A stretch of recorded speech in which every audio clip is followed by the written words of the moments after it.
Forward ref hook. ఇది నిన్న మనం చూసిన యూజ్ రెఫ్ హుక్‌కి ఎక్స్‌టెన్షన్ టాపిక్. నిన్న మనం చూసిన ఎగ్జాంపుల్‌లో ఒక పర్టిక్యులర్ కాంపోనెంట్‌లో ఉన్న ఎలిమెంట్ రిఫరెన్స్ తీసుకోవడానికి యూజ్ రెఫ్ యూజ్ చేస్తాం. అండ్ ఈరోజు మనం చూడబోతుంది చైల్డ్ కాంపోనెంట్‌లో ఉన్న ఎలిమెంట్ యొక్క రిఫరెన్స్ తీసుకోవడానికి ఫార్వర్డ్ రెఫ్ అనేది యూజ్ చేస్తాం. అదెలానో చూడు. నేను ఒక చైల్డ్ కాంపోనెంట్ క్రియేట్ చేశాను. And it is the syntax. నువ్వు జస్ట్ నార్మల్ కాంపోనెంట్స్ క్రియేట్ చేసినట్టే, కాకపోతే కాంపోనెంట్ మొత్తాన్ని ఫార్వర్డ్ రెఫ్ పారాంథసిస్‌లో ఉంచుతాం.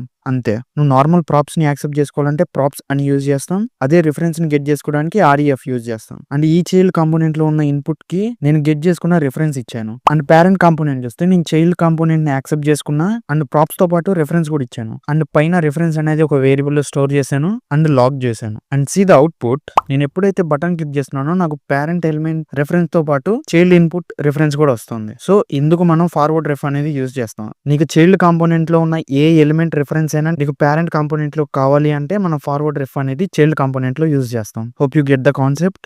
For more you know what to do. See you next time.